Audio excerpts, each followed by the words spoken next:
Right. அஸ்ஸலாமு அலைக்கும் வரஹ்மத்துல்லாஹி வபரகாத்துஹு. Good evening. வணக்கம் பிள்ளைகள். நான் பேசுற கிளியர் ஆகிதா? ஒருத்தர் கன்ஃபார்ம் பண்ணுங்க. சரி. Right, okay. அப்ப நாங்க எங்களோட ப்ரொஜெக்ட் கிளாஸ்ல எங்களோட 5 மந்த் ப்ரொஜெக்ட் கிளாஸ்ல நாங்க ஜாயின் பண்ணிக்கிறோம் பிள்ளைகள். நாங்க நேற்று ஒரு அறிமுக கிளாஸ் ஒன்று நாங்க செஞ்சிருந்தோம் என்ன. அப்ப அதுல வந்துட்டு எல்லாருமே நீ ஜாயின் பண்ணிருந்தீங்க. அதுல நாங்க எப்படி படிக்க போறோம், என்ன மாதிரி செய்ய போறோம், எத்தனை யூனிட் இருக்குது, அது சம்பந்தமான ஒரு ஃபுல் தெளிவு ஒன்று நான் உங்களுக்கு சொல்லியிருப்பேன். அந்த கிளாஸ் நேற்றைய கிளாஸ் வராதாக்கு நீங்க என்ன செய்யணும்னு சொன்னா அந்த குரூப்ல ரெக்கார்டிங் போட்டிக்கிறேன். நீங்க என்ன செய்யணும், அந்த ரெக்கார்டிங் கேட்டு நீங்க கொள்ளணும். ஓகே. அப்ப எங்கட அந்த 5 மாசத்துக்குள்ளேயும் பிள்ளைகள் நாங்க என்ன படிச்சு எங்களோட ஏ லெவல் எக்ஸாமை நாங்க இன்ஷால்லா செய்ய இருக்கிறோம். அந்த 10ஆம் மாசம் 21 எங்களோட எக்ஸாம் நடக்க இருக்குது. அப்ப அதுல நான் என்ன செய்யணும், எல்லாருமே ஏ லெவல சிட் பண்ண வைக்கிறோம். அப்ப உங்களோட என்ன அனைத்து மாணவர்களோட வேண்டுகோளுக்கு இணங்கதான் சில சொன்னீங்க படிச்சு சார் மறந்துட்டு பயமா இருக்குது, எப்படி எக்ஸாம் செய்யறோம்னு சொல்லி நிறைய பேர்ட ரிக்வஸ்ட் எல்லாம் நான் அந்த கிளாஸ் ஸ்டார்ட் பண்ணினேன். அப்ப இது கடந்த நாங்க ஒரு 2 இயர்ஸா செஞ்சு கொண்டிருக்கிறோம். அது எங்களுக்கு ஒரு சக்சஸ்ஃபுல் ஆயிடுச்சு. சரியானே. அப்ப அதை முன்னிட்டு தான் நாங்களும் இந்த கிளாஸ் ஸ்டார்ட் பண்ணிக்கிறோம். அப்ப எனவே பிள்ளைகள் உங்களுக்கு இந்த கிளாஸை எனக்கு சக்சஸ்ஃபுல்லா செஞ்சு முடிக்கிறதுக்கு உங்களோட எல்லாரோட ஒத்துழைப்பும் எனக்கு தேவை. ஒத்துழைப்புன்னு சொன்னா நீங்க என்ன செய்யணும், ஒன் டைம் கிளாஸுக்கு ஜாயின் பண்ணணும். இனி பயிற்சிகள் நான் குரூப்ல போடுவேன், அந்த பயிற்சிகள் எனக்கு செஞ்சு அனுப்பணும். இனி எக்ஸாம்கள் வைப்பேன், அதையும் செய்யும். பெருசா நீங்க யோசிக்க தேவையில்ல, என்னடா எக்ஸாம் பயிற்சின்னு சொல்லி. அப்படி இல்லை, நீங்க சிம்பிளா இருக்கும் உங்களுக்கு. சரியானே. முதல்ல நாங்க ஒரு அந்த கிளாஸுக்கு மிஸ் பண்ணாம வேற ஒரு புரியல. இதான் நான் சொல்ற விஷயம். நீங்க கிளாஸஸ் மிஸ் பண்ணீங்கன்னு ஒன்றுமே விளங்க மாட்டேச்சு. சரியா? இப்படியோ டைம் டேபிள்ல நான் போட்டுக்கிறேன். இந்த டைம் டேபிள் படி நீங்க என்ன செய்யணும், கிளாஸஸ் மிஸ் பண்ணாம அந்த ஒன் டைம் வரணும். சரியானே. ஓகே. அப்ப எங்களோட மீடியா பாடத்துல எத்தனை யூனிட் இருக்குது பிளேஸ் எல்லாம் டோட்டலா எத்தனை யூனிட் இருக்குது மீடியாவில் பாபம்? மீடியாவில் எத்தனை? 12 இருக்குது. எஸ், 12 இருக்குது. அதுல நாங்க என்ன செய்ய போறோம், 2.5 மாசத்துக்குள்ள 6 யூனிட் படிக்க போறோம். மிச்சம் 2.5 மாசத்துக்குள்ள 6 படிக்க போறோம். இதை அமைச்சு கொள்ளுவோம் நீங்க. சரியானே. அப்ப பிள்ளைகள் மீடியா என்று சொல்ற பாடம் இவ்வளவு கஷ்டம் இல்ல. இப்ப நிறைய பேர் இப்ப பயோ படிச்சாக்கள், சரியா, அங்கால மெச் படிச்சாக்கள், அது எல்லாருமே என்ன அந்த பாடங்களை அந்த ஸ்கீமை விட்டுட்டு ஆர்ட்ஸுக்குள்ள வந்து சூஸ் பண்ற ஒரு சப்ஜெக்ட் தான் மீடியா சப்ஜெக்ட். நாங்க கஷ்டம்னு நினைக்க தேவை. நீங்க என்ன செய்யலாம், சிம்பிளா கொஞ்சம் அந்த விஷயங்களை நீங்க புடிச்சிட்டீங்கன்னு சொன்னா பிள்ளைகள் அது என்னைக்குமே மறக்கவே மாட்டுச்சு, மனசுல பதிஞ்சிருமோ.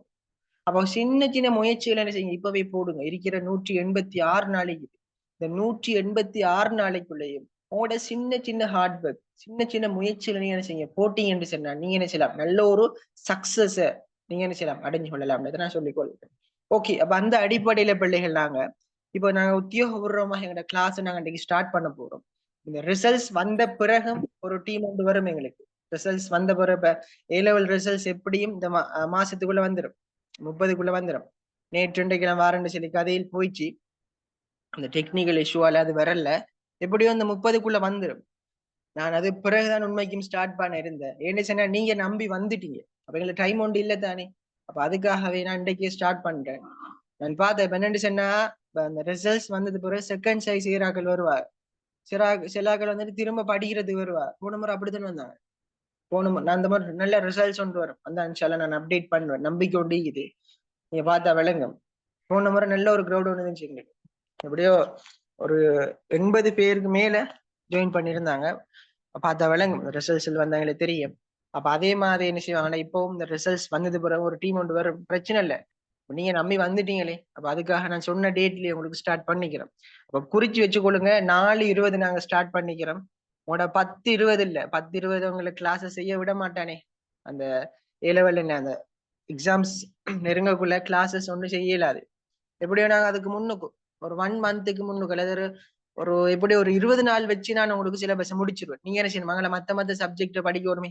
அப்ப ஒரு மேக்சிமம் ஒரு 1 மந்த் வச்சு நான் உங்களுக்கு ஃபுல்லாவே கவர் பண்ணி பாஸ் பேப்பர் யூனிட் எல்லாமே கவர் பண்ணி தருவேன். உங்களோட ஒத்துழைப்பு தேவை. நீங்க கட்டாயம் கிளாஸஸ் அட்டென்ட் பண்ணணும், மிஸ் பண்ணவே கூடாது. சரியா பிள்ளைகள்? ஓகே. இப்ப நாங்க ஸ்டார்ட் பண்ணுவோம் எங்களோட கிளாஸ. அப்ப உங்களுக்கு தெரியும் டைமுக்கு கிளாஸுக்கு ஜாயின் பண்ணணும். ஒரு 5 நிமிஷத்துக்கு முன்னுக்கே நான் லிங்க போடுவேன். 5 நிமிஷத்துக்கு முன்னுக்கு நீங்க என்ன ஜூம்ல ஜாயின் பண்ணிக்கணும். சரியா பிள்ளைகள்? டைம் டேபிள் நான் போட்டிக்கிறேன். சில இஷ்யூல் வந்துச்சு. பாப்போம், நாங்க டைம் டேபிள சேஞ்ச் பண்ணக்கூடிய வசதிகள் வந்து மாத்துவோம். சரியானே. அதான் டைம் டேபிள் அறிக்கும் நாங்க வந்து சொன்னா அதுல இந்த ஈவினிங் டைம் கஷ்டமா இருக்குன்னு சொன்னீங்க நிறைய பேர் நைட்ல போட சொன்னீங்க. பிரச்சனை நான் நைட்ல 2 நாள் போட்டிக்கிறோம், ஈவினிங்ல 2 நாள் போட்டிக்கிறோம். எங்களோட கிளாஸ் எப்படியும் 1 ஹவர் அல்லது 1.5 hour தான் இருக்கு. மேக்ஸிமம் 1.5 hour தான் கிளாஸ் செய்ய வேண்டி வரும் எங்களுக்கு. ஏன்னு சொன்னா நாங்க படிக்கணும் நிறைய விஷயம். அப்படிதான் உங்களுக்கு போரிங்கா இருந்தா நான் கிளாஸ் செய்ய மாட்டேன். இன்ட்ரெஸ்டா தான் உங்களுக்கு கிளாஸஸ் போகும். சரியா? போரிங்கா நான் கிளாஸ் செய்யறாது. உண்மைக்கும் ஜூம்ல படிக்கிறேன்னு சொல்றது இப்ப இருக்கிற காலத்துல ஜூம்ல நிறைய பேருக்கு இன்ட்ரெஸ்ட். பிசிக்கலை விட ஜூம்ல நிறைய பேர் இன்ட்ரெஸ்ட் இருந்து படிக்கிறாங்க. நல்ல ரிசல்ட்ஸ் எல்லாம் வருது. அங்க என்ன பிசிக்கலுக்கு நாங்க அலைச்சல் ஒன்று இல்லை தானே பாருங்க. அப்ப நீங்க என்ன செய்யணும், நீங்க உணர்ந்து நீங்க படிச்சு கொள்ளணும். சரியா பிள்ளைகள்? ஓகே, நான் நிறைய விஷயம் பேசல, நான் டைரக்டாகவே சிலபஸுக்குள்ள போறேன். அப்ப உங்களுக்கு தெரியும் பிள்ளைகள், ஃபர்ஸ்ட் யூனிட் எல்லா டைம் நோட்ஸை நான் பிரிண்ட் பண்ண சொல்லி போட்டிருந்தேன். அல்லது நீங்க என்ன செய்யணும், நம்மளோட கைகள்ல கைடு இருக்கும். அப்ப எந்த ஒரு ரிசோர்ஸும் இல்லாம நீங்க என்ன கிளாஸுக்கு ஜாயின் பண்ணக்கூடாது. உங்களோட கையில கட்டாயமாக பிள்ளைகள் ஒரு ஷார்ட் நோட்ஸ் எடுக்கிறதுக்கு ஒரு கொப்பி உண்டும், அல்லது ஒரு உங்களோட கைட்லயே நீங்க நோட் பண்ணலாம், அல்லது டியூட்லயே நோட் பண்ணலாம். எக்ஸ்ட்ரா ஒரு கொப்பி ஒன்று வச்சுக்கொள்ளுங்க, அதே போல பென் ஒன்று வச்சுக்கொள்ளுங்க. ஒரு 1 hour தான் நீங்க என்ன செய்ய போறீங்க, நம்மளோட கிளாஸஸ் நீங்க ஜாயின் பண்ண போறீங்க. அதுல என்ன விளங்குற விஷயங்களை நாங்க நினைச்சலாம் எக்ஸாம்ஸா செஞ்சு பார்க்கலாம். சரியா பிள்ளைகள்? Right, okay. இந்த ஃபர்ஸ்ட் யூனிட் நாங்க பார்த்தோம்னு சொன்ன பிள்ளையால், இந்த ஃபர்ஸ்ட் யூனிட்டுக்கு இருந்து இதுவரைக்கும் பார்ட் 2ல ஒரு கொஸ்டனும், அதாவது 12 மார்க்ஸ் 16 மார்க்ஸ் 8 மார்க்ஸுக்குரிய ஒரு கொஸ்டின் இதுவரைக்கும் பார்ட் 2ல வரல இந்த ஃபர்ஸ்ட் யூனிட்ல. ஆனா எம்சிக்யூல வந்திருக்குது. இந்த முறை மட்டும் பிள்ளைகள், இந்த முறை பாஸ் பேப்பர்ல மட்டும் ஒரே ஒரு கொஸ்டின் போட்டிருந்தான் பாஸ் பேப்பர்ல. அதுக்கு முன்னுக்கு பிள்ளைகள் அது ஒரு பெரிய ஒரு விமர்சனமா போயிடுச்சு டீச்சர்ஸ் மாருக்குள்ள. என்னன்னு சொன்னா, ஏன் ஃபர்ஸ்ட் யூனிட்ல இருந்து நீங்க கொஸ்டின் எடுக்கிறல்லன்னு சொல்லி ஒரு விமர்சனமா போயிடுச்சு. அப்ப அந்த விமர்சனத்தை நம்ம உடைக்கணும் சொல்றதுக்காகத்தான் இந்த முறை மட்டும் பிள்ளைகள் ஒரு 4 மார்க்ஸுக்குரிய ஒரு கொஸ்டின் ஒன்று போட்டு இருந்தாங்க. ஆனா இதுவரைக்கும் பார்ட் 2ல என்ன ஒரு பெரிய ஒரு கொஸ்டின் வந்த ஒரு சந்தர்ப்பம் ஒன்று இல்லை. ஆனா இவங்களோட டேர்ம் எக்ஸாம்கள்ல வந்திருக்குது இந்த கொஸ்டின். எங்களுக்கு டேர்ம் எக்ஸாம் இங்க தேவையில்லை, ஏன்னா நாங்க ஃபைனலுக்கு தான் டார்கெட் பண்ண போறோம். என்ன பிள்ளைகள், எங்களுக்கு இங்க டேர்ம் ஒன்றே தேவையில்லை, நீங்க விடுங்க. டேர்ம் தேவையில்லை எங்களுக்கு. ஃபுல்லா எங்கட நோக்கம் ஃபைனல் என்ன செய்யணும், ஒரு A+ எடுக்கணும், யூனிவர்சிட்டி போகணும், காலேஜ் போகணும், இதான் எங்கட நோக்கம். அப்படியே இல்லையா? எங்களுக்கு இந்த டேர்ம் எக்ஸாம் எல்லாம் தேவை. சரி, நாங்க ஃபைனலுக்கு ஃபோக்கஸ் பண்ண போறோம். அப்ப நீங்க என்ன செய்யணும், நாங்க ஃபைனலுக்கு ஏத்த மாதிரியான ஒரு வழிகாட்டை தான் நான் தருவேன். நான் ஃபர்ஸ்ட் யூனிட்டை முடிப்பேன், அதுக்குள்ளே ஒரு பேப்பரை விளங்கப்படுத்துவேன், திரும்ப நான் எக்ஸாம் கொண்டு வைப்பேன். திரும்ப என்ன செய்யணும்னா பாஸ் பேப்பர் கொஸ்டினையும் பார்ப்பேன். அப்ப எங்களுக்கு என்ன செய்யணும்னா இப்படி ஒவ்வொரு யூனிட்டை கவர் பண்ணி கொண்டு போகலாம் பாருங்க. அப்ப சிம்பிளா இருக்கு. நீங்க ஃபுல்லா என்னோட பயணிக்கணும். சரியா? நீங்க என்னோட என்ன செய்யணும், என்ன பின்தொடரணும். நீங்க என்ன செய்யலாம், இவர் போடுறாரு இவருக்கு வேலை இல்லையா அப்படி சொல்லி விடக்கூடாது. நான் போடுற ஒவ்வொரு விஷயத்தையும் நீங்க என்ன செய்யணும், கட்டாயமாக நோட் பண்ணி எடுக்கணும். பயிற்சிகள் நீங்க செய்யணும், கட்டாயம் பயிற்சிகள் செய்யணும். உங்களோட பயிற்சியும் முயற்சியும் தான் பிள்ளைங்க செய்யணும். உங்களோட வெற்றிக்கு வழியா இருக்கும். விளையிட்டேன் உங்களுக்கு. கட்டாயம் பயிற்சி செய்யுங்க. பயிற்சி செய்ய கஷ்டம் உண்டு இல்லை, நாங்க படிச்ச விஷயத்த கேள்வி நீங்க செஞ்சு அனுப்புறதா. சின்ன ஒரு எஃபர்ட். 180 நாள் நீங்க எஃபர்ட் போட போறீங்க. அது பிறகு நாங்க படிக்க போறோம் பிள்ளை, யோசிச்சு பாருங்க. அப்ப நான் நினைச்சு கூட பாக்கல, படிக்கிறது புக்ஸை திறந்தா நினைச்சு கூட பார்க்க மாட்டேன். இந்த 180 நாளைக்கு தான் நாங்க கஷ்டப்பட போறோம். பிறகு நாங்க என்ன செய்யலாம், நாங்க ஒவ்வொருத்தரும் ஒரு நல்ல ஒரு நிலையில சலரிக்கலாம். சரியா பிள்ளைகள்? Right, okay. அப்ப இந்த விஷயத்த சொல்லிக்கொண்டு இப்ப கட்டாயமா என்ன செய்யுங்க, இந்த பயிற்சி எல்லாம் செய்யுங்க. எக்ஸாம்ஸ் வச்ச எக்ஸாம்ஸ் எல்லாம் செய்யுங்க. நான் பார்ப்பேன், ஒவ்வொரு நாளைக்கும் ஒவ்வொரு கண்டெக்ட் பண்ணுவேன்.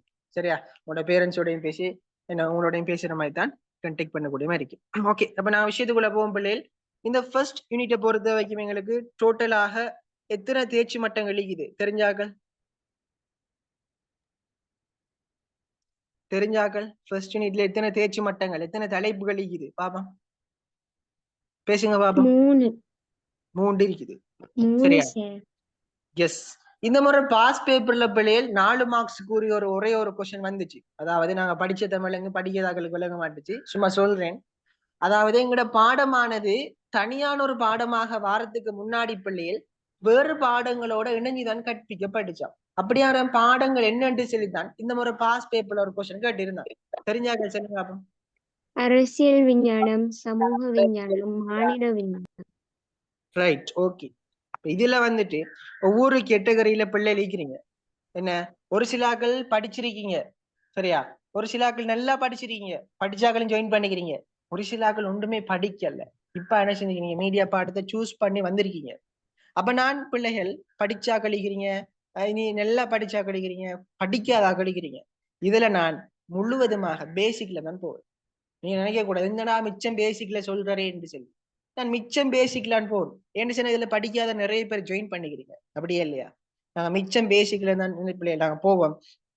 சரியானே.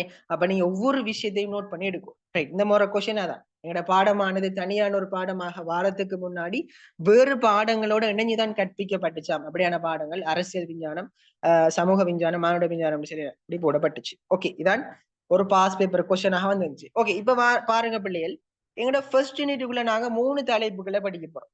பேனை எல்லாமே எனக்கு நோட் பண்ணி வைங்க. ஒன்று நாங்க படிப்போம் எங்களோட பாடத்துல உலக அறிமுகம் சொல்லி படிப்போம். தொடர்பாடல் பாடத்தினுடைய உலக அறிமுகம் எப்படி உலகளாவிய ரீதியில எங்களோட கம்யூனிகேஷன் மீடியா ஸ்டடிஸ் பாடம் உருவாகிச்சு நாங்க படிப்போம். எங்களோட பாடம் மீடியா இல்ல பிள்ளைகள். மீடியான்னு சொன்னா ஊடகம் விளைஞ்சா. எங்களோட பாடம் அப்படி இல்லை. எங்களோட பாடம் கம்யூனிகேஷன் மீடியா ஸ்டடிஸ், தொடர்பாடலும் ஊடக கற்கை நிறையும் சொல்லுவாங்க. என்னோட பாடத்துல நம்பர் 29 அதான் தெரிஞ்சிருக்கணும். உங்களோட எக்ஸாம்ல ஃபைனல் எக்ஸாம்ல போடணும். நான் ஃபைனல் செமினார் எல்லாம் சொல்லுவேன். அதை பத்தி நீங்க யோசிக்க தேவை. அப்ப மீடியான்னு சொல்லுங்க. மீடியான ஊடகம் தான், ஒரு சேனல். எங்கட பாடம் அந்த பாடம் இல்லை. எங்கட பாடம் தொடர்பாடலும். நாங்க என்ன செய்யறோம், கம்யூனிகேஷன், தொடர்பாடலும் ஊடக கற்கை ரெண்டு ஜாயின் பண்ணி வருது. ஓகே, அப்ப இதுக்குள்ள பிள்ளைகள் நாங்க ஒன்று உலக அறிமுகம் சொல்லி படிக்க போறோம். ரெண்டாவது நாங்க படிக்க போறோம் தொடர்பாடல் பாடத்தை நீங்க கற்கிறதுனா இலங்கை அறிமுகம் சொல்லி படிப்போம்.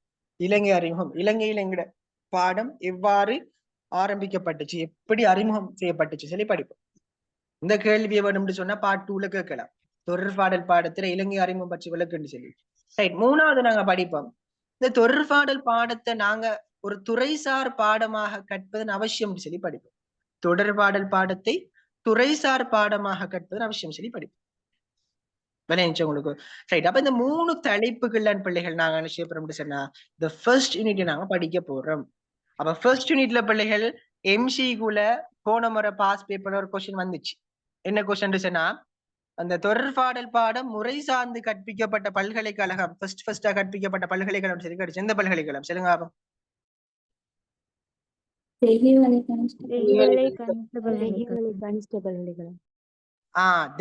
கனிஷ்ட பல்கலைக்கழகம். பாருங்க, இப்படியான சின்ன சின்ன கொஸ்டின்ஸ் போட்டு இருந்தாங்க. நான் பாஸ் பேப்பர் வாத வழங்கு எல்லாருமே பிள்ளைகள் கட்டாயம் ஒரு 5 இயர்ஸ் பாஸ் பேப்பர் வச்சுக்கொள்ளுங்க.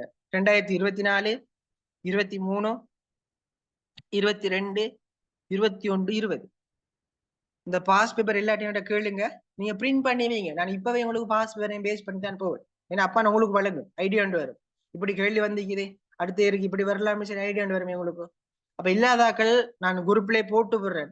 அந்த 5 வருஷத்தை நீங்க பிரிண்ட் பண்ணி எடுங்க. கடையில கொடுத்து 5 வருஷம் பிரிண்ட் பண்ணி எடுங்க. மற்ற நோட்ஸ்கள் நான் போடுவேன். எந்த நோட்ஸை நீங்க ஃபாலோ பண்ணலாம், அல்லது உங்களோட டீச்சர்ஸ் கைடை நீங்க ஃபாலோ பண்ணலாம். இஷ்யூ ஒன்று இல்லை. ஆனா எந்த நோட்ஸ்ல நிறைய விஷயங்கள் நான் போட்டிக்கிறேன். உங்களுக்கு விளங்குற மாதிரி நோட்ஸ் இருக்கு எந்த நோட்ஸ். சரியா? ஓகே. அப்ப 5 இயர்ஸ் பாஸ் பேப்பர் கட்டாயம் எல்லாத்தையும் இருக்கணுமா? நீங்க ஒரு நாளைக்கு கிளாஸ் ஜாயின் பண்ணக்குள்ள உங்களோட கையில 5 இயர்ஸ் பாஸ் பேப்பர், உங்களோட நோட்ஸ் என்ன தேவைன்னு சொன்னா தண்ணி போத்தல், அதே போல பேனை, தனிய செப்பரேட்டான ஒரு தனி ஒரு செப்பரேட்டான இடம் ஒன்றிக்கணும் பிள்ளை. வீட்டை நீங்க எல்லாருமே என்ன கதைக்கிற இடத்துல நீங்க படிச்சீங்கன்னு சொன்னா ஒன்றுமே வழங்க மாட்டுச்சு உங்களுக்கு.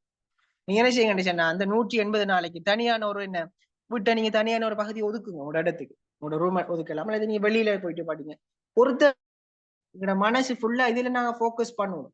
விளையாச்சு உங்களுக்கு இப்ப ஊட்ட சத்தம் என்ன, அம்மாங்கால சமைச்சு கொண்டிருக்கிற, அம்மா என்ன சரி பலகாரம் சுட்டு கொண்டிருக்கிறா, இதெல்லாம் மனசுக்குள்ள வரவே கூடாது எங்களுக்கு.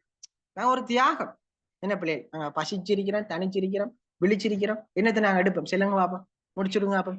பசித்திரு, விழித்திரு, தனித்திரு, என்ன சொல்லுங்களேன் பாப்போம். என்னத்தை நீங்க எடுக்க போறீங்க? அடே பசித்திரு, விழித்திரு, தனித்திரு, என்னத்தை நீங்க எடுக்க போறீங்க கடைசியா? பதவி. பதவி சும்மா வருமா? பதவி சும்மா தருவானா பிள்ளைகள் உங்களுக்கு? ஏ-லெவல் பிள்ளைகள் ஏ-லெவல் பாருங்க, 1-2 பேர் ஏ-லெவல் எக்ஸாம் செய்யறாங்க இல்ல, எத்தனையோ லட்சக்கணக்கான பிள்ளைகள் எக்ஸாம் செய்யறாங்க. அதுக்குள்ள நீங்க செலக்ட் ஆகி யூனிவர்சிட்டி போய் டிகிரி முடிக்கிறேன்னு சொல்றது சும்மா வேணும்டா இல்ல, ஒரு பெரிய ஒரு சாதனை. அதை நாங்க இலகுவாக அடைய இயலாத பிள்ளைகள். நாங்க கஷ்டப்படணும், நாங்க தியாகம் செய்யணும். இப்ப நிறைய பேர் உங்களுக்கு நிறைய விமர்சனம் இருக்கலாம். இதுல செகண்ட் சைஸ் இருக்கிறீங்க எனக்கு தெரியும். அப்ப நிறைய நீங்க அவமானப்பட்டிருப்பீங்க, நிறைய கஷ்டப்பட்டிருப்பீங்க, ஓமா இல்லையா? நிறைய பேரோட கதை காதுக்குள்ள கேட்டிருப்பீங்க. அதுக்கு எல்லாத்துக்கும் நீங்க என்ன செய்யணும்? ஒரு பதிலடி ஒன்று கொடுக்கணும். விளங்கிச்சு உங்களுக்கு. அப்ப இதை மனசுல வச்சுக்கொள்ளுங்க. ஒரு தியாகத்தோட படிங்க. நான் நினைச்ச போறேன் உங்களுக்கு எல்லாத்துக்குமே ஏ லெவல் ரிசல்ட்ஸ் முக்கியமா இருக்கு. நான் சொன்னேன், நீங்க ஒரு ஜிஎஸ் எக்ஸாம் செய்ய போறீங்க, ஒரு எம்ஏ எக்ஸாம் செய்ய போறீங்க, கட்டாயம் ஏ லெவல் தேவை. நீங்க ஒரு டிகிரி எக்ஸ்டர்னலா சரி முடிக்கிறேன்னு சொன்னாலும் பிள்ளைகள் ஏ லெவல் ரிசல்ட்ஸ் தேவை உங்களுக்கு. அப்ப ஏ லெவல் ரிசல்ட்ஸ் என்ன கட்டாயமாக எங்களோட லைஃபை தீர்மானிக்க போற ஒரு என்ன பரீட்சையாக கூட இருக்குது. அப்ப என்ன நீங்க விளையாடக்கூடிய ஒரு பரீட்சை இல்ல. சரியானே? Right, okay. அப்ப இதுல பிள்ளைகள் நாங்க 3 தலைப்புல படிக்க போறோம். உலக அறிமுகம், இலங்கை அறிமுகம், துறைசார் பாடம். இப்ப இதுல நாங்க முதலாவது விஷயம் பார்க்க போறோம் பிள்ளைகள். உங்களுக்கு எல்லாருக்குமே நான் மொத்த அலைகள் சொல்ற ஒரு டியூட் ஒன்று போட்டிருப்பேன், நீங்க அதையும் பார்த்து கொள்ளலாம். சரி, இப்ப விஷயத்துக்குள்ள வாங்க. இதை நீங்க என்ன செய்யலாம், பேனையால முன்னுக்கு நோட் பண்ணலாம். உலக அறிமுகம் சம்பந்தமாக படிக்க போறோம், 2வது இலங்கை அறிமுகம் சம்பந்தமாக படிக்க போறோம், 3வது துறைசார் பாடம் சம்பந்தமாக படிக்க போறோம் சொல்லி பேனையால 3 கூட்டி விட்டு நோட் பண்ணி வைங்க. இது 3 தான் படிக்க போறோம் நாங்க இந்த ஃபர்ஸ்ட் இன்டர்வியூக்குள்ள. இது 3ஐயும் நாங்க செய்ய போறோம், படிச்சு ஒரு எக்ஸாம் ஒன்று செய்ய போறோம். அது வரை பாஸ் பேப்பர் கொஸ்டின் செய்ய போறோம். செஞ்சா என்ன, எனக்கு ஃபர்ஸ்ட் யூனிட் கிளியர். அவ்வளவுதான் விஷயம். சரி, இப்ப பாருங்க, முதலாவது விஷயம் நாங்க பார்ப்போம். இந்த தொடர்பாடல் பாடத்துல அறிமுகம் உங்களுக்கு சொல்லி இருந்தேன். எங்களோட தொடர்பாடல் பாடமானது பிள்ளைகள் 2006ஆம் ஆண்டு 2006ஆம் ஆண்டு கிரேட் 10ல உங்களுக்கு தெரிஞ்சிருக்கும். 2006ஆம் ஆண்டு தரம் 10ல என்ன செய்யறாங்கன்னு சொன்னா ஒரு பாஸ்கெட். நீங்க எடுத்திருப்பீங்களே இப்போ ஓலவெல்ல ஐசிடி மீடியா ஹெல்த் சயின்சஸ் எடுத்திருப்பீங்க பாஸ்கெட். அதுக்குள்ள ஒரு பாஸ்கெட்டாகத்தான் கிரேட் 10ல அறிமுகம் செய்யப்பட்டது. விளையாச்சு உங்களுக்கு. அதுக்கு பிறகு பிள்ளைகள் 2007ஆம் ஆண்டு கிரேட் 11ல ஓலவெல்ல என்ன செய்யுது ஒரு பாஸ்கெட் சப்ஜெக்டாக பண்ணிக்கொள்ளுங்க. ரைட். அதுக்கு பிறகு நீங்க பாத்தீங்கன்னு சொன்னா 2007ஆம் ஆண்டு கிரேட் 11ல என்ன செய்து பிள்ளைகள் ஒரு பாஸ்கெட் சப்ஜெக்ட் அறிமுகம் செய்யப்படுது எங்கட பாடம். அதுக்கு பிறகுதான் 2008ஆம் ஆண்டு என்ன செய்யுது எங்கட ஏ லெவல்ல ஆர்ட்ஸ் ஸ்ட்ரீம்லயும் இருக்குது பிள்ளைகள், கலை பிரிவிலையும் இருக்குது, அதே போல தொழில்நுட்ப பிரிவு டெக்னாலஜி எங்கட பாடம் இருக்குது.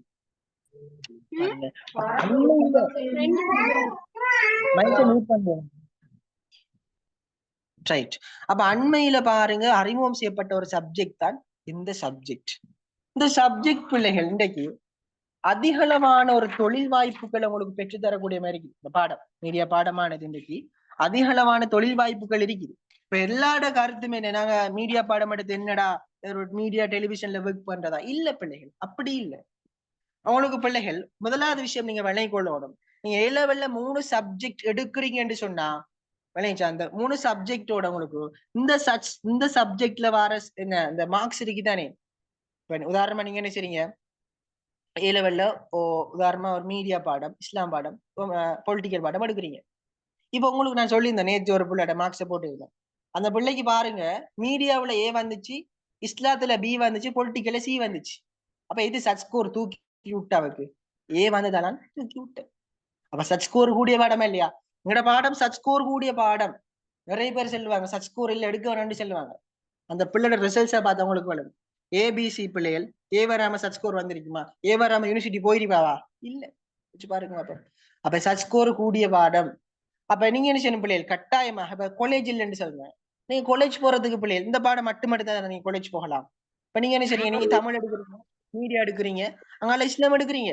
உங்களுக்கு இந்த பாடம் எடுத்தா சட் ஸ்கோர் தூக்கினா நீங்க தமிழை வச்சு காலேஜ் போகலாதா? சொல்லுங்க பாப்போம். போகலாம்.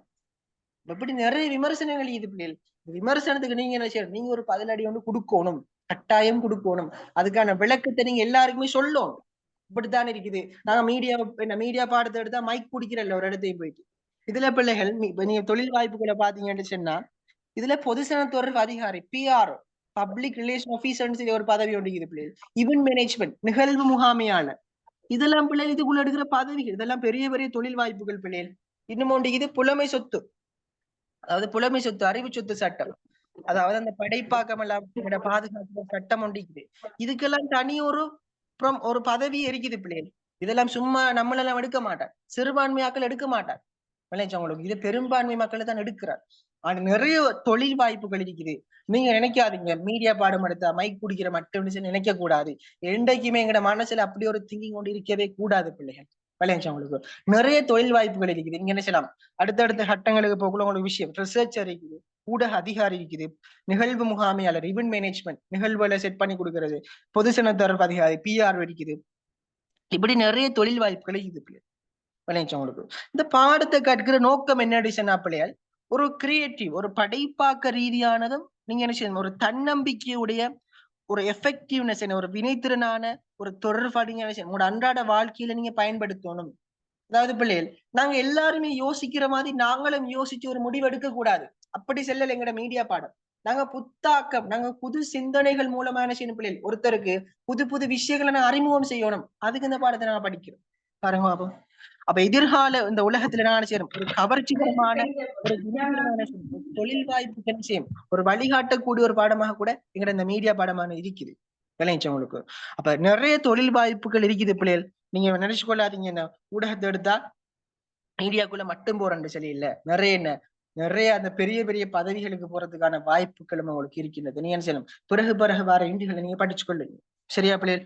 ஓகே. அப்ப அந்த விஷயம் எல்லாம் நான் உங்களுக்கு சொல்லிக்கிறேன்.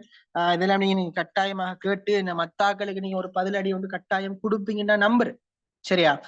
ரைட். ஓகே. அப்ப நான் சொன்ன மாதிரி உங்களுக்கு யூனிட் எக்ஸாம் அதே போல நோட்ஸ் எல்லாம் தருவேன். அந்த விஷயம் எக்ஸாமுக்கு எல்லாம் நீங்க என்ன கட்டாயமாக சிட் பண்ணணும்ன்றதையும் நான் சொல்லிக் கொள்றேன். ஓகே. இப்ப விஷயத்துக்குள்ள வாங்க. அப்ப 2006ஆம் ஆண்டு கிரேட் 10லயும் 2007ஆம் ஆண்டு கிரேட் 11லயும் 2008ஆம் ஆண்டு என்ன செய்த பிள்ளைகள் ஏ லெவல்ல ஆர்ட்ஸ் ஸ்ட்ரீம்லையும் டெக்னாலஜியும் என்ன செய்யுது எங்களோட பாடமானது அறிமுகம் செய்யப்படுது. அதே போல நான் உங்களுக்கு நேற்றைய கிளாஸ்ல சொல்லியிருந்தேன், உங்களோட ஃபைனல் எக்ஸாம்ல எத்தனை எம்சிக்கு வரும் சொல்லுங்க. ஃபைனல் எக்ஸாம்ல எத்தனை? எஸ். அப்ப நீங்க என்ன செய்ய போறீங்க, உங்களோட ஃபைனல் எக்ஸாம்ல பிள்ளைகள் நீங்க மத்த பாடங்களை விட ஸ்ட்ரக்சரும் இல்ல, இனி உலக படம் குறிக்கிறதும் இல்ல, இலங்கை படம் குறிக்கிறதும் இல்ல. எங்கட பாடத்துல 50 சொன்னா 50 சொல்லிட்டு பாருங்க. அப்ப இந்த 50க்கு நீங்க என்ன செய்யணும், கோட் அடிக்கணும். 50க்கு நீங்க 40க்கு மேல எடுத்தீங்கன்னு சொன்னா உங்களுக்கு A+ நான் ஷோர் பண்ணுவேன். A+ நான் ஷோர் பண்ணுவேன். நீங்க 40க்கு மேல அப் பண்ணுவோம். நம்மளோட எக்ஸாம் எப்ப எக்ஸாம் வைக்காம நான் உங்களை பரீட்சைக்கு செய்ய அனுப்ப மாட்டேன். இதை அமைச்சு கொடுங்க. ஏன்னு சொன்னா பிள்ளைகள் இங்க நீங்க எக்ஸாம் செஞ்சீங்கன்னு சொன்னா அங்க ஒரு ஃபியர் இல்லாம, அங்க ஒரு பயம் இல்லாம நீங்க என்ன செய்வீங்க, அந்த எக்ஸாம் செய்வீங்க. நீங்க அதுக்காக சரி இந்த எக்ஸாம் சிட் பண்ணுங்க. இதுல உங்களுக்கு ஒரு பயமும் இல்ல பிள்ளைகள். எக்ஸாம்ல எல்லாருக்கும் பயம்தான். பரீட்சை என்றாலே நடுக்கம் யாருக்கு தான் இல்ல. நீங்க நம்மட எக்ஸாம் பயப்படவே தேவையில்லை. நாங்க நினைச்சிடும் நாங்க படிச்ச விஷயத்த எங்களுக்கு படிச்ச விஷயம் கிளியரா இருக்கான்னு சொல்லி நாங்க நினைச்சிடும் செக் பண்றதுதான் எங்களோட எக்ஸாம் இருக்கு. சரியா? படிச்ச விஷயம் என்ன நமக்கு விளங்கி இருக்குதான்னு சொல்லி செக் பண்ணதான் எங்கட இருக்கு. அதை நீங்க விளங்கி கொள்ளும். ஓகே. அப்ப ஃபைனல்ல பிள்ளைகள் 50 எம்சிக்கு இருக்கும். கட்டாயம் நீங்க என்ன செய்யணும், 40க்கு மேல எடுக்க பாருங்க, அல்லது 35க்கு மேல எடுக்க பாருங்க. 35க்கு மேல நீங்க எடுத்தீங்கன்னு சொன்னாலும் நான் நீங்க உறுதிப்படுத்துவேன். சரியா? ஆனா 40க்கு மேல 45க்கு மேல நீங்க எடுத்தீங்கன்னு சொன்னா A+ நீங்க என்ன செய்யலாம், உறுதிப்படுத்திக் கொள்ளலாம். ஓகே. அடுத்து நான் சொல்லி உங்களுக்கு பார்ட் 2ல எத்தனை கொஸ்டின்ஸ் இருக்கும் சொல்லுங்க பாப்போம். 7 questions. 7க்கும் 5 செய்யணும். நீங்க 7ஐயும் செய்வீங்களா? இல்ல, 5 செய்யலாம். இந்த 5லையும் பிள்ளைகள் நீங்க கட்டாயம் ஃபர்ஸ்ட் கொஸ்டின் தான் செய்யணும்னு சொல்லி இல்ல, உங்களுக்கு விரும்புற ஒரு கொஸ்டின் செய்யலாம். சரியா? அப்ப 7 உங்களுக்கு தெரியும். அதுல 50 மார்க்ஸ், இதுல என்ன 200 மார்க்ஸ் வரும். 200 4ல பிரிப்பாங்க, பிரிச்சு 50. இந்த 50ஐயும் அந்த 50 கூட்டுக்கானவங்களுக்கும் 100க்கு மதிப்பீடு செய்வாங்க. அப்ப பிள்ளைகள் நாங்க உங்களுக்கு தெரியும் 4 மார்க்ஸ் கேள்வி வரும், 8 மார்க்ஸ் கேள்வி வரும், 12 மார்க்ஸ் கேள்வி வரும், 16 மார்க்ஸ் கேள்வி வரும். இதுக்கெல்லாம் நாங்க கொடுக்கக்கூடிய நேர அளவு தெரியுமா உங்களுக்கு? நேர அளவு 36 நிமிஷம் கொடுக்கணும். 35. எஸ். எங்கட எம்சிக்கு பேப்பர் எத்தனை ஹவர்ஸ் பிள்ளைகள்? எம்சிக்கு நீங்க எத்தனை ஹவர்ஸ்ல செய்வீங்க?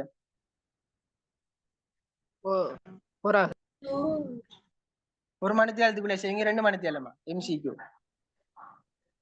2 மணி நேரம் மீக்கும் 7 மணி நேரம் 1 மணி நேரத்துலயும் செய்யணும். நான் கேக்குறீங்க ஃபைனல் பேப்பர். சரியா? ஃபைனல் பேப்பர் எப்படி இருக்கணும்?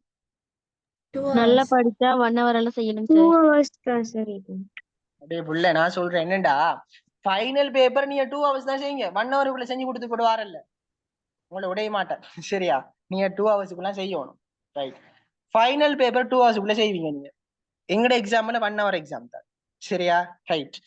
அடுத்து நீங்க பாத்தீங்கன்னு சொன்னா பிள்ளைகள் பார்ட் 2ல எத்தனை ஹவர்ஸ் செய்வீங்க பாப்போம்? 3 hours செய்வீங்க. 3 hours. நாங்க வேலைகாலம் 180 நாள் படிக்கிற விஷயத்த வெறும் 5 மணி நேரத்துக்குள்ள செய்ய போறோம். பாருங்க, 180 நாளைக்குள்ள படிக்கிற விஷயத்த 5 மணி நேரம் செய்ய போறோம். அதான் எங்களோட லைஃபை தீர்மானிக்கும். அப்படித்த நீங்க அந்த 5 மணி நேரம் பிள்ளைகள் ஒரு தியாகத்தோட நீங்க அந்த எக்ஸாமை செய்யாட்டி வேலை இல்லை. அப்ப என்ன செய்யணும், 5 மணித்தாலும் தான் எங்களோட லைஃபை தீர்மானிக்க போகுதுன்றதையும் அமைச்சுக்கொள்ளுங்க. சரியா? ஓகே, இந்த விஷயம் எல்லாம் நான் நேற்று சொல்லியிருந்தேன், நார்மலா தொட்டுட்டு போறேன். ஓகே, இப்ப நாங்க சிலபஸுக்குள்ளே போகலாம் பிள்ளைகள். நினைக்கிறேன் நிறைய விஷயம் நான் பேசிட்டேன். இனி என்ன சரி டவுட் இல்லைக்குதா உங்களுக்கு? பாட ரீதியான டவுட்டுகள் இருந்தா கேளுங்க பாப்போம். பாட ரீதியான டவுட்டுகள் இருந்தா கேளுங்க, இல்லாட்டி நான் பாடத்தையே ஸ்டார்ட் பண்ணுவேன். இல்ல சார். பார்ட் 2 தருவீங்க? எப்படி எக்ஸாம் வச்சா பார்ட் 2 திருத்தி? ஓ, பார்ட் 2 வந்துட்டு நான் பார்ட் 2 பாஸ் பேப்பர் திருத்தி தருவேன். சரியா? மத்த எக்ஸாம் திருத்த என்ன நிறைய பேர் இப்ப நீங்க எக்ஸாம் வைப்பீங்க தானே சார், அதுல பார்ட் 2 திருத்தி? எஸ் எஸ், எக்ஸாம்ல நான் பாஸ் பேப்பர் கொஸ்டின் உங்களுக்கு தருவேன். அதை நீங்க செஞ்சு நான் கரெக்ஷன் பண்ணி தருவேன் பார்ட் 2. சரியா? மற்றது எந்த கேள்வி பார்ட் 2 நீங்க செஞ்சு பார்க்கலாம், எம்சிக்கு நான் கரெக்ஷன் பண்ணி தருவேன். ரைட். ஆனா இது இந்த பாஸ் பேப்பர் கட்டாயமாக உங்களுக்கு நான் ஒவ்வொருத்தருக்கும் கரெக்ஷன் பண்ணி அனுப்பு. அதானே நீங்க எழுதணும், அந்த ஸ்ட்ரக்சர்லாம் எழுதணும். சரியா? ஓகே, அப்ப இந்த லிமிட் எல்லாம் சொல்லிக்கிறேன். இப்ப 4 மார்க்ஸ் செல்லக்குள்ள பிள்ளைகள் உங்களுக்கு தெரியுதானே, 4 மார்க்ஸ் கொஸ்டின் வரக்குள்ள சொல்லுங்க. இந்த விளக்குற கல்வியில மெட்டின்னு சொல்லி தருவீங்க தானே? ஓ, கட்டாயம் சொல்லி தருவோம். அது விளக்காம நாங்க எப்படி எக்ஸாம் செய்யறோம்? 4 மார்க்ஸ் கழிக்குது, இந்த 8 மார்க்ஸ் கழிக்குது, இந்த 12 மார்க்ஸ் கழிக்குது, 16 மார்க்ஸ் கழிக்குது. இதுக்கு நாங்க விளக்கம் ஒன்று தேவை. 4 மார்க்ஸுக்கு நாங்க என்ன செய்யலாம், குறிப்பிடுகன்னு சொல்லி கேட்கலாம், அல்லது தொடர்பாடு என்றால் என்னன்னு சொல்லி கேட்கலாம். அதுக்கு ஒன் வேர்ட்ல நான் ஆன்சர் கொடுக்குறது. சரியா? 8 மார்க்ஸ் சொல்லக்குள்ள நான் சொல்லிக்கிறேன், எப்படி நீங்க ஒரு 50 வேர்ட்ஸுக்குள்ள இருக்கிறோம் அதை என்ன செய்யறோம், ஒரு பந்தி ஒன்று எழுதணும். அதை சொல்லி தரணும் எப்படி எழுதுறேன்னு சொல்லி. இது எழுதுவீங்க, 8 மார்க்ஸுக்கு நிறைய பேர் எழுதுவீங்க, எனக்கு நம்பிக்கை ஒண்டிக்குது. இந்த 12, 16 தான் சில ஆளுக்கு சறுக்கலாம், சில ஆளுக்கு கஷ்டமா இருக்கலாம். அதுக்கு நான் உங்களுக்கு எழுத வைப்பேன் இன்ஷா அல்லாஹ். சரியா? 12 சொல்லக்குள்ள எப்படி நான் ஒரு 150 வேர்ட்ஸுக்குள்ள எழுத பார்க்கணும் பிள்ளைகள். 150 வேர்ட்ஸுக்குள்ள என்ன செய்யணும், எங்கட பேப்பர் இருக்கணும். 16 கட்டாயமாக 250 இருக்கும். சரியா? எங்கட பாடத்துல அறிமுகமோ அதே போல உள்ளடக்கமோ முடிவுரைவோ கொடுத்து நீங்க எழுத தேவையில்ல.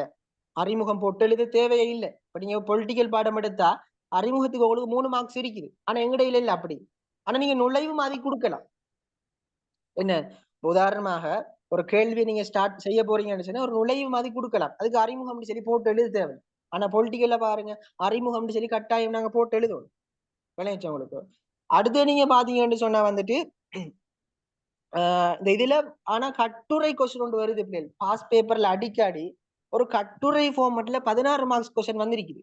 நீங்க பார்த்தா விளங்கும். நான் சொன்ன மாதிரி 5 இயர்ஸ் பாஸ் பேப்பர் கட்டாயம் வச்சு கொடுக்க நான் சொல்ல பிறட்டி பார்க்கணும். நீங்க அதுல நீங்க பாத்தீங்கன்னு சொன்னா 2022 பாஸ் பேப்பர்ல நினைக்கிறேன் பிரசித்த பண்பாடு ஒரு கொஸ்டினா வந்துச்சு. அப்படியான ஒரு கட்டுரை கொஸ்டின் வரக்குள்ள மட்டும் நீங்க என்ன செய்யணும்னு சொன்னா அந்த அறிமுகம் என்ன உள்ளடக்கம் முடிவுரை கொடுத்து எழுதும். இந்த விஷயத்தையும் அமைச்சு கொள்ளுங்க. சரியா? கட்டுரை கொஸ்டின் ஒன்று வரக்குள்ள நீங்க என்ன செய்யணும். எஸ், என்ன பாருங்க, பாஸ் பரிக்குதா ரஜாத் கையில? ரஜாத் என்ன கேள்வி வந்திருக்குது? பிரசித்த பண்பாடு தானே? அதுல பாருங்க 250 வேர்ட்ஸ் பாத்தீங்களா, லிமிட் ஒன்று போட்டிக்கிறான். அப்ப அப்படியான ஒரு கட்டுரை கொஸ்டின் ஒன்று வரக்குள்ள நாங்க என்ன செய்யணும் பிள்ளைகள், அறிமுகம் பிரசித்த பண்பாடுன்னா நீங்க பண்பாடு சம்பந்தமான அறிமுகத்தை கொடுக்கலாம். சரியா? அடுத்தது அந்த விடைய உள்ளடக்க முடிவுரை கொடுத்தால் விட சரி. சரியா? இதான் கட்டுரை கொஸ்டின். சார் பாயிண்ட்ஸ் ஃபார்ம்ல ஆன்சர் கொடுக்குற இல்லாட்டி பாராகிராஃப் மாதிரி எழுதணும். பாயிண்ட்ஸ் ஃபார்ம்ல கொடுக்குறல்ல. இப்ப 16 மார்க்ஸ் எல்லாம் நீங்க பிள்ளைகள் ஒரு விஷயத்த விலை கொள்ளுங்க, பாயிண்ட்ஸ் ஃபார்ம்ல என்றைக்குமே கொடுக்காதீங்க. ஏன்னு சொன்னா நீங்க ஒரு பாயிண்ட்ஸை விட்டீங்கன்னு சொன்னா அந்த பேப்பர் கரெக்ஷன் பண்ற சாருக்கு உங்களோட பிழைய காட்டி கொடுக்குற மாதிரி போயிடும். விளைஞ்சா நீங்க ஒரு சின்ன ஒரு மிஸ்டேக் கொண்டு விட்டுட்டீங்க, என்ன செஞ்சிடும், அந்த பிழைய காட்டி கொடுக்குற மாதிரி போயிடும். ஆனா பாராகிராஃபா ஒரு பந்தி எழுதி பாருங்க, அவ்வளவு என்ன அவ்வளவு முக்கியத்துவம் கொடுத்து பார்க்க மாட்டாங்க. பாப்பர் பிள்ளை எழுதிக்குது விஷயம் இருக்குதானே, ஓகே பாஸ் தான் விடும். விளைச்சவங்களுக்கு பாயிண்ட்ஸ் ஃபார்ம்ல எழுதுங்க. 16 மார்க்ஸ் கொஸ்டின் எல்லாம் நீங்க பந்தியா எழுதுங்க. பந்தி எழுத தெரியுதா? தமிழ்ல படிச்சிருப்பீங்களே, பந்தின்னு சொல்லக்கூட ஒரு கோடு விட்டு எழுதலாம். சரியா? இன்னொரு விஷயம், நீங்க நான் சொல்லி தருவேன் செமினார் போக்குள்ள சொல்லி தருவேன். இன்ஷா அல்லாஹ் செமினார் ஒன்று போடுவேன். நான் நல்லது நான் உங்களுக்கு சொல்லி தருவேன், பாஸ் பரிசை சொல்லி தருவேன். நீங்க ஃபர்ஸ்ட் கொஸ்டின் எல்லாம் என்ன செய்யணும், ஆனா அவங்களோட எழுத்தெல்லாம் முக்கியமே இல்லை பிள்ளைகள். எழுத்து முக்கியம் இல்லை, அழகா எழுத்திருக்கணும்னு சொன்னா தேவையில்லை. நீங்க ஃபர்ஸ்ட் கொஸ்டினை மட்டுமே என்ன செய்யுங்க, உங்களோட அழகான உங்களோட பொண்ணான எழுத்துக்கள் எழுதுங்க ஃபர்ஸ்ட் கொஸ்டினுக்கு மாத்திரம். பின்னுக்கு என்ன செய்யுங்க, உங்களோட வேலையை காட்டி விடுங்க. காங்கழிச்ச மாதிரி நாங்க எழுதுன்னு சொல்லுவோம். விஷயம் விளங்கணும், அதுக்காக விளங்காம எழுதுறல, நீங்க விஷயம் விளங்கணும். அப்படி கொடுத்தீங்கன்னா சரி. சரியா? Okay right. அப்ப இந்த விஷயம் பிள்ளைல இப்ப 4 மார்க்ஸ் நீங்க என்ன செய்யலாம், சும்மா நார்மலா கொடுக்கலாம். மட்டு செல்லக்குள்ள ஒரு 50 வேர்ட்ஸ் உள்ளடக்கிய மாதிரி செய்யணும். நோட்ஸ் இருக்கணும். 12 செல்லக்குள்ள 150 வேர்ட்ஸ் இருக்கணும். 16க்கு 250 வேர்ட்ஸ் இருக்கும். ரைட். வேற டவுட் இருக்குதா? இல்ல பேப்பர் ரீதியான பாட ரீதியான டவுட் இருந்தா கேளுங்க பாப்போம். பாட ரீதியான டவுட்டுகள் சார் சொல்லுங்க. பொலிட்டிக்கல்ல பக்கம் கணக்கு பார்ப்பாங்க சார் ஒரு கேள்விக்கு. இதுல பந்தி மாதிரியா பார்ப்பாங்க? நீங்க வேர்ட்ஸ் 50 வேர்ட்ஸ் 150 வேர்ட்ஸ் என்று சொல்றீங்க. அதான் இல்ல இன்னொரு விஷயம் இதுதானே பக்கம். இதுக்கு வாங்க. சிலாக்க சொல்ல நான் 50 பேப்பர் கட்டினேன், மத்த பிள்ளைக்கு இடி விழுந்துரும். அடி அவள் 50 கட்டிக்காலமே நான் 20 கட்டிக்கிறேன்னு சொல்லி பாருங்க. அப்படி இல்ல பிள்ளைகள் இங்க என்னோட பாடத்துல அப்படி ஒன்றே இல்ல. விளைஞ்சவளுக்கு நீங்க இப்ப அந்த 4, 8, 12, 16 மார்க்ஸுக்குரிய விஷயம் உங்கள்கிட்ட இருந்தால் மார்க்ஸ் தானே. இதை மனசுல வச்சுக்கொள்ளுங்க. நான் 50 பேப்பரை கட்டினேன், நான் 60 பேப்பரை கட்டினேன், நான் 30 பேப்பரை கட்டினேன், இங்க தேவையில்ல.